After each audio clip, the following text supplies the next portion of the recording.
हाय, मी तनिषा. स्वागत आहे तुमचं तनिषाच किचन कट्ट्यामध्ये. नेहमी तीच कांदा भजी, बटाटा भजी खाऊन कंटाळा आलाय ना? मला सुद्धा आलाय. त्यासाठीच मी आज घेऊन आलेली आहे मस्त अशी पालक भजी. चला तर मग रेसिपी बघून घेऊया. इथे मी घेतलेलं आहे आलं, लसूण, हिरवी मिरची, 1 चमचा ओवा, 2 कप पालक, 1 वाटी बेसन, 1 चमचे जिरे, 1 चमचा धना पावडर, 1 चमचा लाल तिखट आणि अर्धा चमचा हळद. रेसिपी आवडली तर कमेंटमध्ये मला नक्की सांगा. आता आलं, लसूण आणि हिरवी मिरचीचा इथे मी ठेचा बनवून घेतलेला आहे.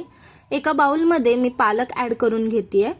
अशाच छान छान आणि नवनवीन रेसिपीज बघण्यासाठी चॅनलला सबस्क्राईब नक्की करा, म्हणजे रेसिपीज तुमच्यापर्यंत लवकर पोहोचतील.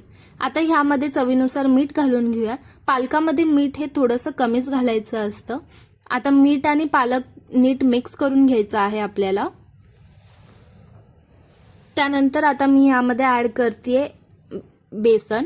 तर सुरुवातीला मी थोडंसं कमीच बेसन ॲड करते, नंतर लागेल तसं आपण बेसन ॲड करून घेऊयात. आता बेसनसुद्धा पालकला छान असं कोट करून घेऊयात. जर रेसिपी आवडली तर लाईक नक्की करा. आता बेसन छानपैकी कोट झालेलं आहे. त्यानंतर यामध्ये मी अर्धा छोटा चमचा जिरे घातलेत, अर्धा छोटा चमचा हळद घातली आहे आणि 1 छोटासा चमचा लाल तिखट पावडर घातलेली आहे. लाल तिखट तुम्ही थोडंसं कमी जास्त करू शकता. त्यानंतर आपण ह्यामध्ये ॲड करूया धने पावडर. ह्याने चव खूप सुंदर लागते. त्यानंतर आपण ह्यामध्ये 1 चमचा ओवा ॲड करून घेऊया, जेणे की बेसन पचायला हलकं जाईल. त्यानंतर तयार करून घेतलेला हिरव्या मिरची, आलं, लसूणचा ठेचा ॲड करून घेऊयात. आता हे सगळे कोरडे जिन्नस आपण मिक्स करून घेऊयात.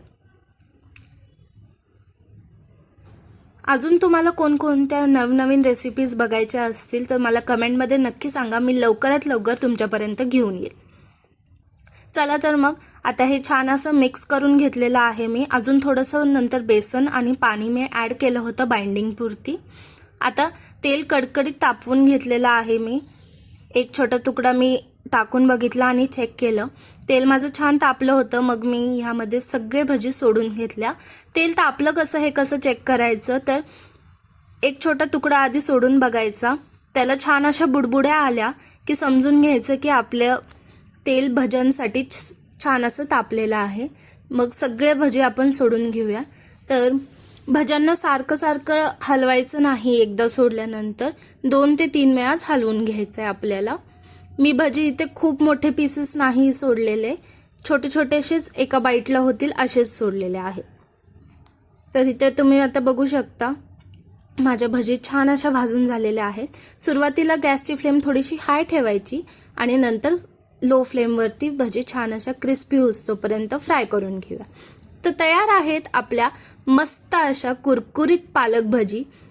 तर रेसिपी आवडली तर लाईक करा, शेअर करा.